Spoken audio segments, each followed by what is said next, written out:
Someone in their 60 seconds walks into a pharmacy, sees magnesium glycinate billed as the gentlest, most absorbable mineral supplement, and thinks, "This will fix my sleep, my cramps, my fatigue." But what if I told you that for many people over 60, this popular combo doesn't absorb as well as you think? And in some cases, it can even block absorption of other nutrients and interact with your medications. This isn't fear-mongering. This is science plus reality. Every year, countless adults over 60 take supplements thinking they're harmless, only to feel worse, not better. Let's unpack the truth. Imagine this for a moment. It's late at night, you're over 60, you've done everything right, or at least you thought you did. You swallowed that magnesium glycinate capsule because the label promised better sleep, calmer nerves, fewer cramps, stronger bones. You were told it's the gentlest form, the most absorbable form, the one doctors quietly recommend. And yet, you're still awake. Your legs still ache. Your heart still feels uneasy. And here's the uncomfortable question no one asks out loud. What if the very supplement you trust is quietly failing you, or worse, working against you? This is not an attack on magnesium glycinate, it's a reality check. Because after 60, your body is no longer the body you had at 30 or even 45. Digestion changes, absorption changes, kidney function shifts, and supplements don't magically bypass biology just because a label says highly bioavailable. Magnesium glycinate is bound to glycine, an amino acid meant to improve absorption and calm the nervous system. On paper, it looks perfect. But real life isn't paper. Real life is stomach acid that's lower than it used to be. Real life is medications taken every morning. Real life is calcium pills, iron pills, thyroid pills, blood pressure pills, all swirling together inside a digestive system that no longer sorts nutrients efficiently. And here's the part that surprises people. Magnesium doesn't absorb in isolation. It competes, it interacts, it blocks and gets blocked. Especially after 60. When magnesium glycinate is taken alongside certain combinations like calcium-heavy meals, iron supplements, or specific medications, it doesn't just lose effectiveness, it can interfere with the absorption of other critical nutrients and drugs. That means you might think you're nourishing your body while unknowingly starving it of something else. Think of it like inviting a helpful guest into a crowded room. There's no space left, so nothing moves the way it should. I've seen older adults increase their magnesium dose because they don't feel anything, not realizing the problem isn't the amount, it's the absorption. More pills don't fix a blocked doorway, they just pile up at the entrance. And after 60, that pileup matters more, because excess magnesium that isn't properly used still has to go somewhere. The kidneys take that burden. The heart feels the rhythm shift. The nervous system gets signals it didn't ask for. That's why some people feel dizzy, foggy, weak, or oddly anxious after starting what they believed was a calming supplement. This isn't because magnesium is bad. It's because timing, pairing, and physiology matter more with age than most people are ever told. Supplements don't work by hope. They work by harmony with your body's current state. And here's the truth that deserves to be said clearly. After 60, the question is no longer, is this supplement good? The real question is this supplement good for me now in this body with these medications and this digestion? Because when we stop asking that question, we stop protecting ourselves. And when we start asking it, something powerful happens. We move from blind trust to informed strength. Magnesium glycinate isn't the villain, but misunderstanding it can quietly become one. And the moment you understand that, you stop chasing supplements and start reclaiming control over your health. Let me tell you something most people don't realize until it's too late. Aging doesn't break your body overnight. It quietly rewrites the rules. One of the biggest lies sold to adults over 60 is this idea that if something worked before, it will keep working the same way forever. But mineral absorption doesn't care about beliefs or habits. It follows biology. As we age, stomach acid naturally declines, a condition so common it's practically invisible. Yet that stomach acid is one of the first gates your supplements must pass through to be absorbed. When it's low, minerals like magnesium don't dissolve efficiently, don't separate properly, and don't get transported where they're needed. That means even the best form of magnesium can become an expensive passenger passing straight through your system. And it doesn't stop there. The small intestine, where most absorption happens, becomes less efficient with age. The cells responsible for pulling minerals into the bloodstream slow down. Blood flow to the gut decreases. The result? You can swallow the same capsule every day and still remain functionally deficient. This is why two people can take magnesium glycinate and have completely different experiences.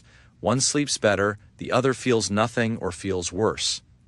Add to this the reality that vitamin D levels often drop after 60, and now magnesium absorption takes another hit.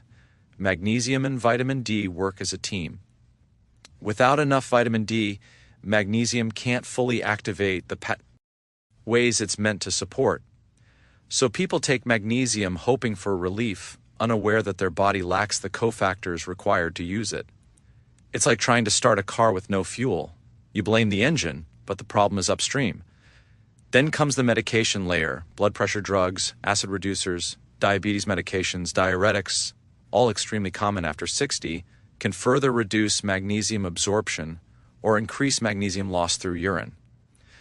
So here's the cruel irony: the people who need magnesium the most are often the least able to absorb it efficiently. And when absorption drops, people instinctively increase the dose. But biology doesn't reward force, it rewards balance. Higher doses don't fix poor absorption, they often worsen side effects. That's when symptoms start showing up that confuse and scare people: loose stools, nausea, fatigue, muscle weakness, even heart rhythm changes. And the person thinks, but magnesium is supposed to help my heart. Yes, when it's absorbed correctly. No, when it overwhelms a system that's already struggling. I want you to picture this like pouring water onto dry soil. If the soil is healthy, it absorbs slowly and deeply. If it's compacted and damaged, the water runs off the surface.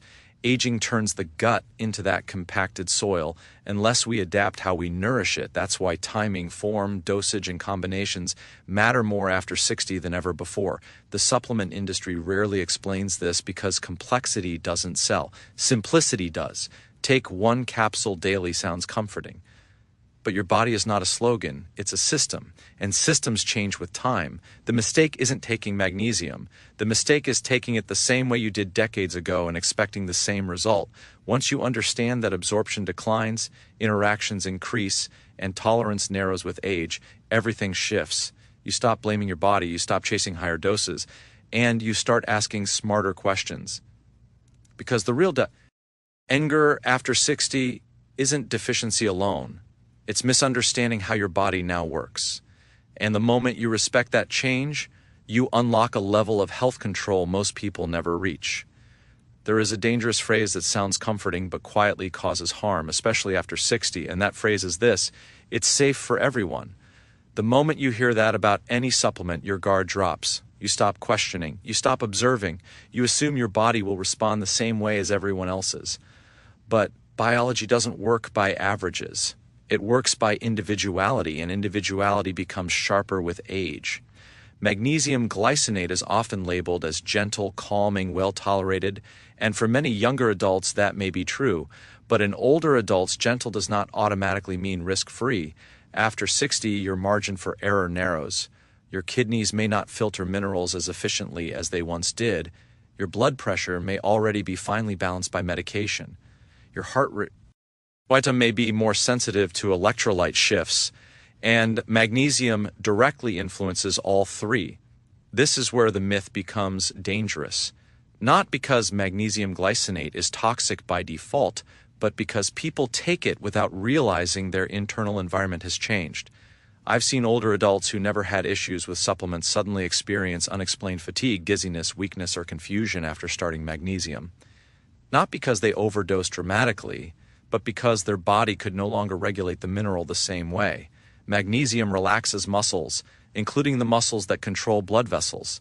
In someone already on blood pressure medication, that extra relaxation can lead to lightheadedness or near-fainting episodes. Magnesium slows nerve signaling, which is wonderful for anxiety, but in excess or poor regulation, it can cause sluggishness, brain fog, or an unsettling sense of disconnection. And here's what rarely gets discussed: magnesium is cleared primarily through the kidneys. Even mild age-related decline in kidney function, something many people don't feel or detect, can allow magnesium to accumulate quietly over time. No alarms, no dramatic warning, just subtle symptoms that get blamed on getting older. That's how the myth survives. People assume discomfort as aging, not interaction. They assume weakness is age, not imbalance. And because magnesium is sold as a supplement rather than a drug, people rarely think to connect the dots. Another overlooked risk is stacking. Older adults often take multiple supplements at once: magnesium for sleep, calcium for bones, potassium for cramps, vitamin D for immunity. Each one seems logical, but together they create competition and overload. Minerals share absorption pathways. When too many arrive at once, some get blocked, some dominate, and some spill over into places they shouldn't. This isn't deficiency, it's disorganization. Think of it like too many voices speaking at once. Not Hing is heard clearly, and when symptoms appear, people do the opposite of what's needed. They add more magnesium, more supplements, more confusion. The truth is, safety after 60 isn't about whether something is natural or popular, it's about whether it fits your current physiology. A supplement that helped you at 45 can stress you at 65% if the context has changed. That doesn't mean fear, it means awareness. Real health isn't built on blind trust, it's built on observation, adjustment, and respect for change. The most responsible mindset after 60 isn't "this worked for someone else," but "how does this work in my body today?" Because the real danger isn't magnesium glycinate itself, it's assuming your body hasn't changed while everything else has. And the moment you let go of that myth, you stop reacting to symptoms and start preventing them. If you're taking magnesium glycinate and still not feeling better, or worse, feeling off in ways you can't explain, the problem may not be the supplement at all. It may be what's silently blocking it. This is where things get uncomfortable, because most people assume absorption is automatic. Swallow the pill, absorb the mineral, feel the benefit. But the human gut doesn't work like a straight pipe. It works like a crowded intersection. And after 60, that intersection has more traffic, fewer signals, and slower movement. One of the biggest blockers is calcium. Calcium and magnesium compete for the same absorption channels in the intestine. Take them together, and calcium often wins. This means many older adults taking magnesium glycinate at night and calcium during the day still end up overlapping the two without realizing it, especially if calcium is coming from fortified foods, antacids, or bone supplements. Iron is another silent competitor. Iron binds aggressively in the gut, and when taken near magnesium, it can significantly reduce magnesium uptake. High-fiber meals, often recommended for digestive health, can also trap magnesium inside fiber matrices, escorting it straight out of the body unused. Even healthy foods like spinach, nuts, and whole grains contain oxalates and phytates that bind minerals. These compounds aren't bad, but timing matters. Then there's protein. Magnesium glycinate is already bound to glycine, and while this is meant to improve tolerance, taking it alongside heavy protein meals can overwhelm the same transport systems needed for amino acids and minerals alike. It's not that the magnesium disappears, it just never gets invited into the bloodstream.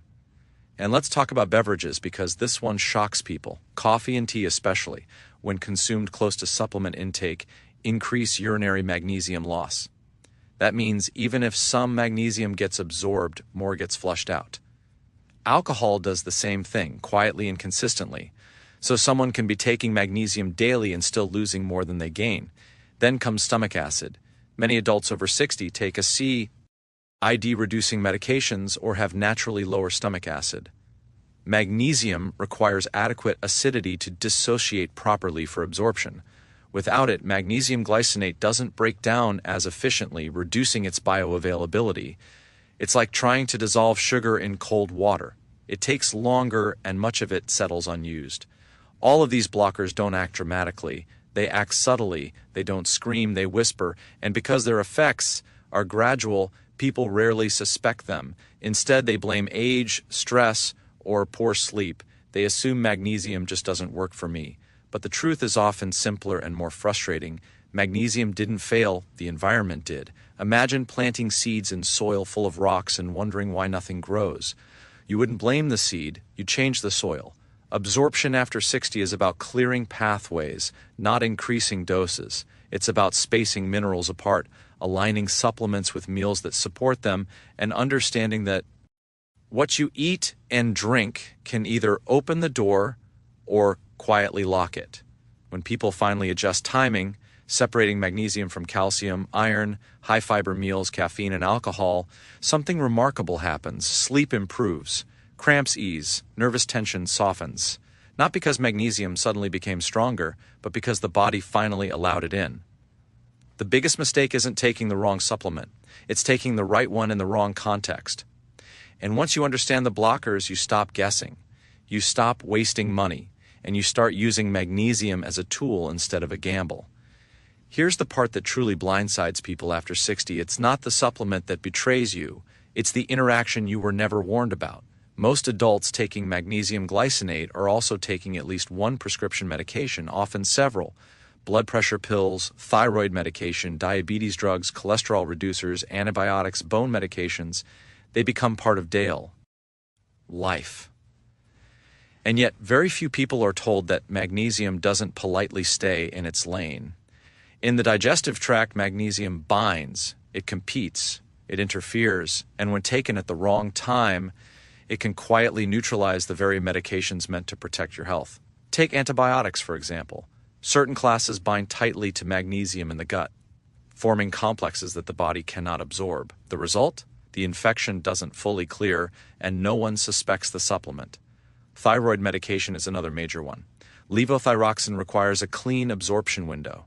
Magnesium taken too close can reduce its effectiveness, leading to fatigue, weight changes, cold sensitivity, and brain fog, symptoms people often blame on aging or stress rather than absorption failure.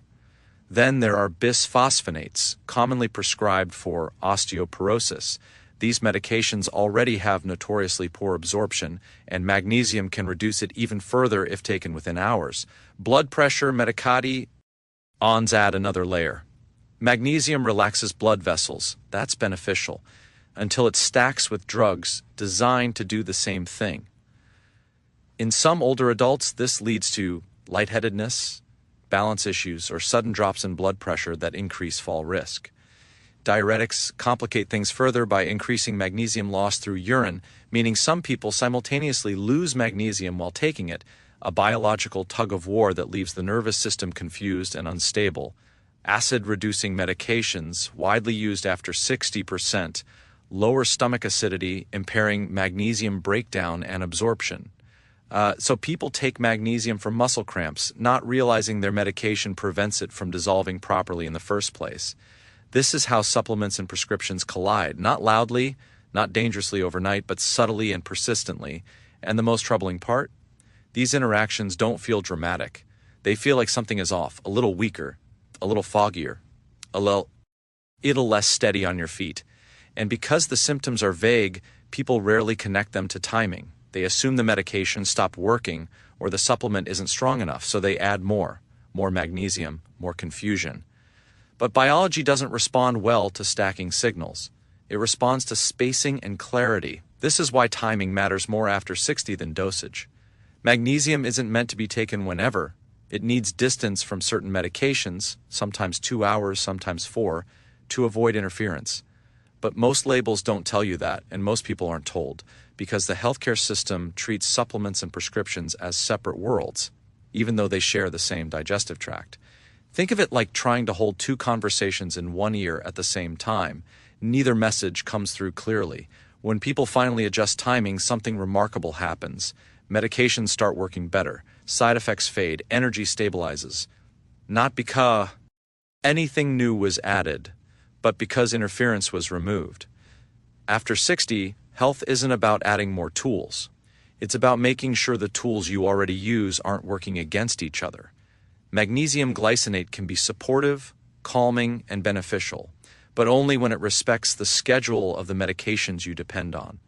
And the moment you understand that supplements don't exist in isolation, you stop treating your body like a testing ground and start treating it like a system that deserves coordination.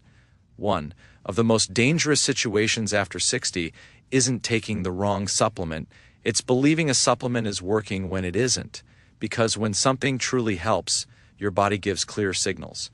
And when magnesium glycinate fails, your body also speaks, just more quietly.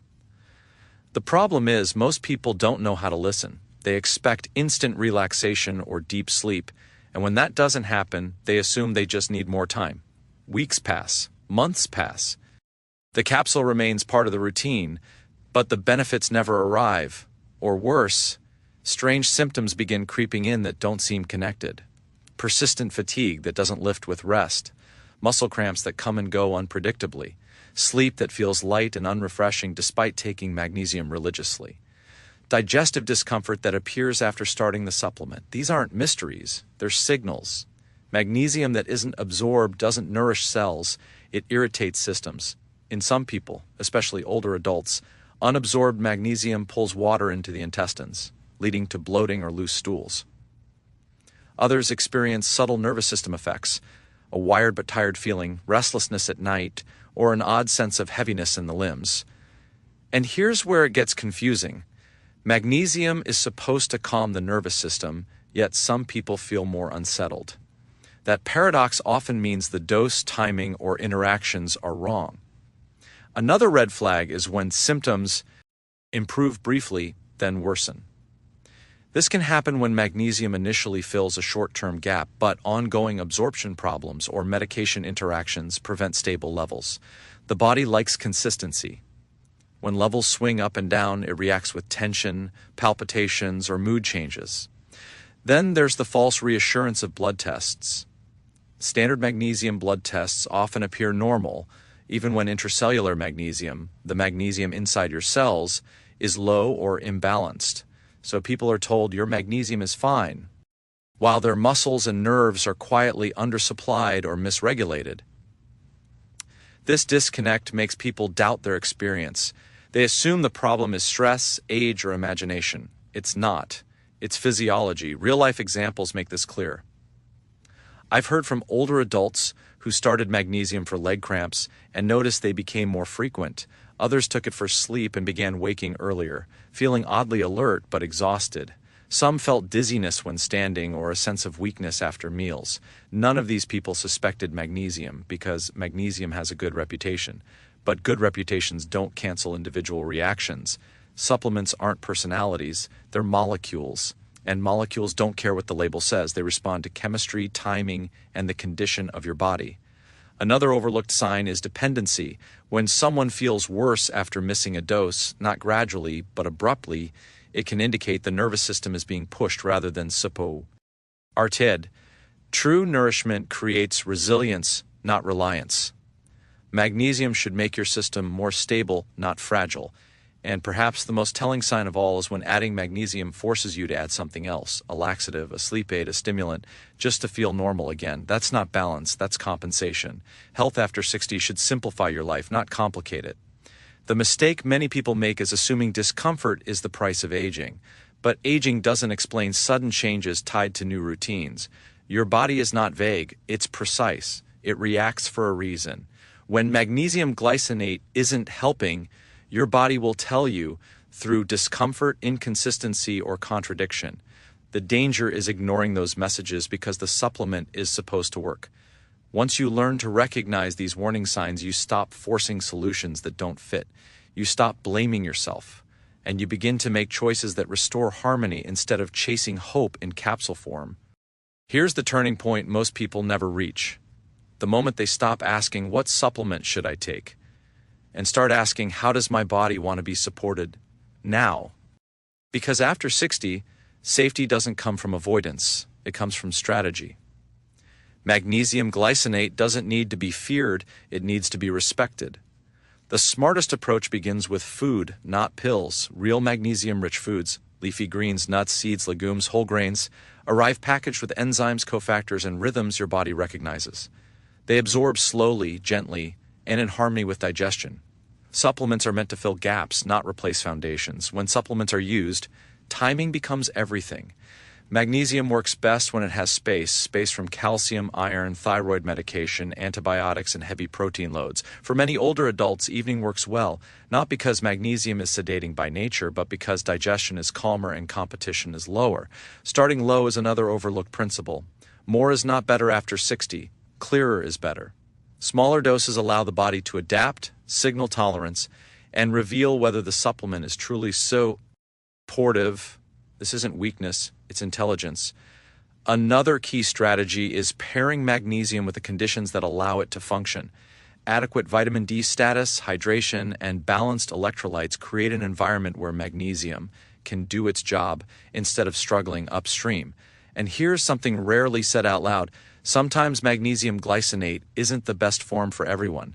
Some bodies respond better to magnesium malate, taurate, or even dietary magnesium alone. There is no moral victory in sticking with a form that doesn't suit your physiology. Flexibility is strength. Monitoring matters too. Not obsessive tracking, mindful observation. Better sleep quality, steadier muscles, calmer nerves, improved bowel regularity. These are functional signs of success, not hype, not promises. If those signs don't appear, the answer isn't stubbornness, it's adjustment. Working with a healthcare professional who understands supplements as part of a system, not an afterthought, and transform outcomes. Especially after 60, lab work, medication reviews, and symptom patterns provide clues no label ever will. And let's talk about mindset, because this is where real safety lives. Older adults who thrive aren't the ones who chase every new supplement trend. They're the ones who simplify space and respect their routines. They understand that the body doesn't need to be pushed. It needs to be listened to. They don't treat supplements as insurance policies against aging. They treat them as tools that must earn their place. That mindset reduces risk more than any warning label ever could. Magnesium isn't a magic fix, but when used thoughtfully, it can be a quiet ally. The danger comes when we outsource responsibility to capsules instead of staying engaged with our own biology. After 60, the goal isn't to overwhelm the body with solutions. It's to create conditions where the body can do what it already knows how to do: regulate, repair, and restore. When you adopt TAT approach, supplements stop being experiments and start being supports. You move from reaction to intention, and that's where true safety lives. Not in fear of magnesium glycinate, but in mastery of how, when, and why you use it. If there is one message that deserves to echo long after this conversation ends, it's this: aging is not the enemy, ignorance is. The real danger after 60 isn't magnesium glycinate, or any supplement for that matter. It's the belief that health is something you can outsource to a capsule without understanding the body receiving it. When people hear warnings like danger or blocked absorption, fear naturally rises, but fear was never the goal here. Clarity was, because clarity restores power. Magnesium glycinate has helped many people, and it will continue to help many more, but only when it's used with awareness, timing, and respect for how the body changes over time. What fails people isn't the mineral, it's the assumption that the rules never change. After 60, the body speaks a different language. Digestion is quieter, signals are subtler, margins are narrower, and yet wisdom can be greater than ever if we choose to listen. Too many older adults blame themselves when something doesn't work. Maybe I'm broken. Maybe this is just age. Maybe I waited too long. That narrative is not only false, it's harmful. Your body isn't failing you, it's asking you to work with it instead of around it. Supplements should never feel like a gamble. They should feel like a partnership, and partnerships require understanding. When magnesium is taken without regard for medications, meals, absorption limits, or kidney function, it becomes noise in an already complex system. But when it's timed correctly, dosed wisely, and evaluated honestly, it can still play a valuable role. The shift is subtle but profound. You stop chasing promises and start building alignment. You stop asking what's popular and start asking what's appropriate. And that shift changes everything. Health after 60 isn't about doing more. It's about doing things better, slower, smarter, with intention. The strongest people in later life aren't the ones with the biggest supplement stacks. They're the ones with the clearest routines. They know when to add, when to pause, and when to let the body recalibrate on its own. They understand that rest, food, movement, hydration, and timing often do more than any pill ever could. Magnesium glycinate, like all tools, has a place, but it should never replace awareness. If there's a final thought to carry forward, let it be this: your body is not outdated hardware running new software. It's a living system that evolves, adapts, and deserves updated instructions. The moment you respect that, you stop fighting your biology and start working with it. And that's where real health begins. Not in fear, not in hype, but in informed confidence. Because longevity isn't about adding years to life alone. It's about adding understanding to every choice you make. And when you do that, even something as small as a supplement becomes what it was always meant to be. A support, not a risk.